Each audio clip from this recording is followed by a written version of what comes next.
Welcome once again to Howl-O-Ween!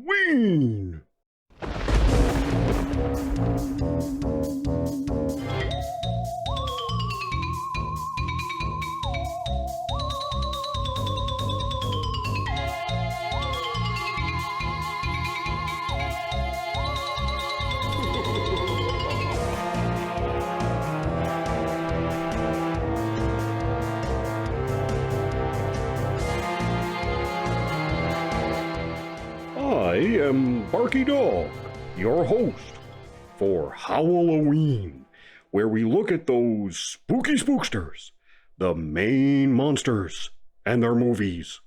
Even a man who is pure in heart and says his prayers by night may become a wolf when the wolfbane blooms and the autumn moon is bright.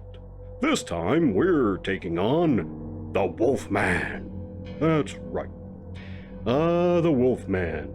Everyone wants to be a dog. Who could blame them, huh? Werewolves have been hanging around for thousands of years in folk tales and legends. The thing about a werewolf is that they've been cursed. And what a curse! You could say that Dracula's been cursed, but he doesn't seem to mind going around putting the bite on people. But it's different for werewolves. See, in between murdering regular people, peasants and townsfolk and the like, they are driven, condemned, to eventually kill those they love. Now that's a curse, man. Heavy stuff. And most werewolves are unhappy about it. They have a lot of guilt and regret and stuff. Werewolves come in two main forms, not counting human. I guess technically that makes three forms. Anyway, the first type are the kind you'll find in most folk tales. When they transform, they turn into an actual wolf, running around on all fours and stuff. This type might eventually become full-time wolves and never return to human form at all. So in the movies, that's your American Werewolf in London, the Howling and stuff like that.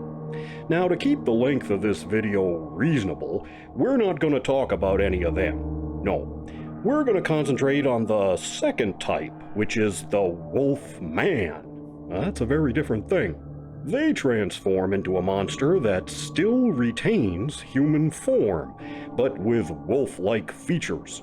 They stand and run around upright on two legs while they do their killing. We're not looking at parodies or comedies in this series, but Teen Wolf would be one of the second kind, the Wolfman type. Most werewolves can only transform when the moon is full, or nearly full, but not always. They may not even need the moon. Some can transform under stress, like the Hulk. Others can transform at will. To be cursed, a person is usually bitten by another werewolf. He might also be cursed by a witch or inherit the werewolfery. In some cases, the person is just so evil and bad, they contract lycanthropy, the fancy word for werewolfism, as if it were a disease like the gout or something. Silver is a werewolf's only kryptonite according to legend, but it depends on the werewolf. Sometimes you just gotta stab 'em or shoot 'em or push 'em off a cliff. When they die, they usually turn back into a human. A dead human, yeah, but human, since the curse is broken. So there's your basic werewolf. Now, let's get into the movies. When we think of the Wolfman, of course we're thinking of the Universal picture from 1941, starring Lon Chaney Jr. as Larry Talbot, who comes home from America when his elder brother dies in an accident. He's to take over the family estate and seems like a happy-go-lucky, right kind of guy whose life is on a sunny trajectory. He even meets a cute chick and starts dating her. Then he gets attacked by a werewolf, and everything goes to hell in a handbasket. People start getting murdered, and his chick is next on the list. Cheney was never known as a top actor, but you really feel the pathos of Talbot here, because we first get to know him as a happy guy with a sunny outlook. We feel the weight of his struggle with the curse that much more.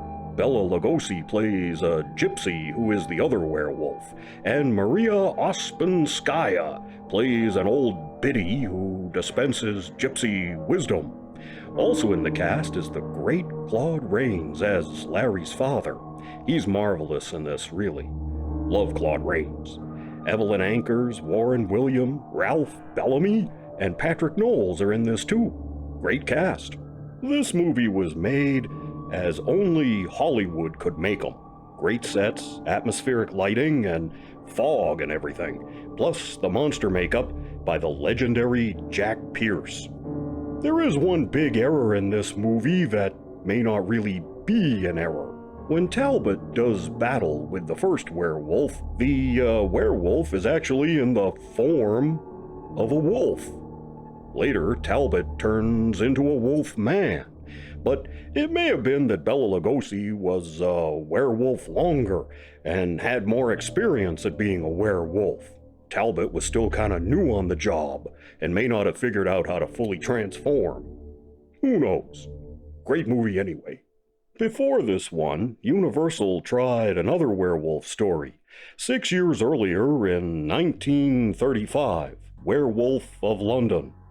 It's okay. Not great, not bad, just okay. One of the more interesting things is that Warner Oland appears in it. He was famous for playing Charlie Chan to great acclaim. The makeup, also by Jack Pierce, is fairly low-key comparatively.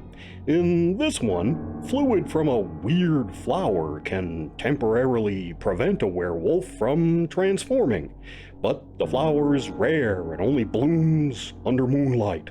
So some interesting ideas here. Now let's take a look at another one. This time from 1957. It's I Was a Teenage Werewolf. This one stars Michael Landon. Yep, the Headed to Heaven guy. Pa Ingalls on Little House on the Prairie. Here he plays a troubled kid with anger management issues. Your typical juvenile delinquent type who gets treatments from a scientist that turn him into a teenage werewolf whenever he hears a bell ringing. Say what you want about Michael Landon. Maybe you don't care for the religious-themed shows he made, but that guy was a damn fine actor. And you see that here.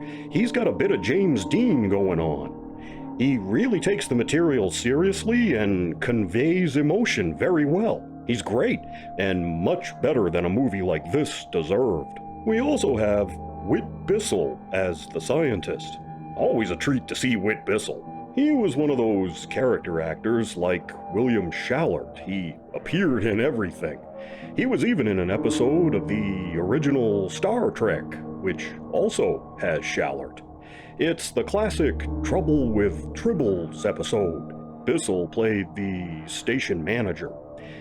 He was also in The Time Tunnel and tons of other stuff. Love Whit Bissell. Also from the mid-50s is this little gem, The Werewolf from 1956.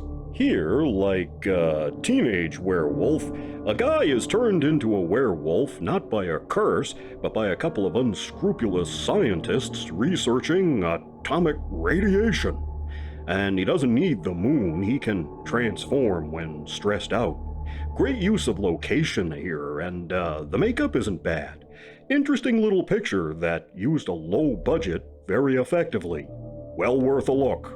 Now we jump ahead a bit to the Hammer horror version of the werewolf story, 1961's Curse of the Werewolf. In a bit of a twist, Oliver Reed is cursed by heredity, so he isn't bitten or anything. Not a fan of this one, I gotta admit. Hammer can be very hit or miss for me, and this is a miss. You don't see the werewolf until 2/3 of the way into the picture, and the makeup is lousy. The whole thing is kind of a muddle. Not recommending this one. Let's change gears and look at this one from 1994. Columbia Pictures' Wolf, starring Jack Nicholson. This one gets a lot of flack for being on the slow side, and it is, but I kind of like it. James Spader from Stargate, he's in this, as is Christopher Plummer, and if you look fast, you'll see David Schwimmer as a police officer. And there's also hot Michelle Pfeiffer co-starring as Nicholson's love interest. Michelle Pfeiffer, hubba hubba. Nicholson is driving at night when he hits a wolf. He checks on it and gets bitten. From there, he's cursed. It's a fun update. Nicholson is great as the reluctant victim of werewolfery. The makeup here is really simple, kind of a throwback to the 1935 movie, and the way Nicholson leaps and fights and everything, he comes off as an early version of Wolverine from the X-Men movies. But I like the movie anyway, despite it being kind of slow to get going. And last, of course, we have Universal's remake of The Wolfman from 2010. Interesting picture, very stylish, great photography. Benicio del Toro is Larry Talbot, Anthony Hopkins plays the father, Hugo Weaving is a police inspector, and if you watch the extended edition, you'll see Max von Sydow in a short scene on a train.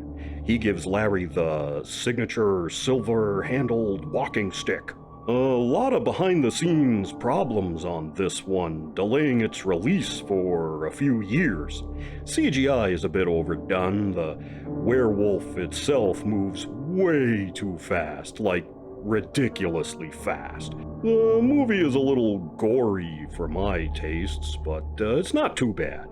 Unlike Lon Chaney Jr.'s portrayal, though, Larry here is not very sympathetic. I don't know, something about this one just isn't quite where it should be. Great use of lighting and shadows, and the forest scenes are classic-looking stuff, so there's that.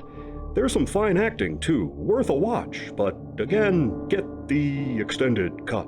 So, if you can only watch one version of the Wolfman this Halloween, which should you go for? The 2010 one has more modern sensibilities, of course, but I'm going to go with the classic from 1941. It's a great movie, very atmospheric, covers werewolf lore pretty good.